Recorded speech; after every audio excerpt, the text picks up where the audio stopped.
दोस्तों, कभी आपने सोचा है कि इतिहासकार हजारों साल पुरानी खुदाई में मिली हड्डी की आयु का पता कैसे करते हैं? चलिए मैं आपको आसान भाषा में समझाता हूँ कि वैज्ञानिक कार्बन डेटिंग विधि के द्वारा हजारों साल पुरानी हड्डी या जीवाश्मों की आयु का निर्धारण कैसे करते हैं।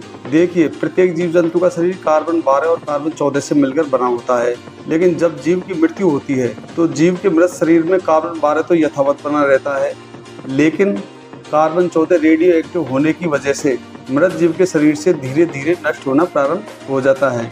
वैज्ञानिकों ने कार्बन 14 के क्षय होने की इसी दर को नापते हुए यह बताया कि किसी भी जीवाश्म में से लगभग 5730 वर्ष के अंदर उसके कुल कार्बन 14 में से आधा कार्बन 14 पूरी तरह से क्षय हो जाता है।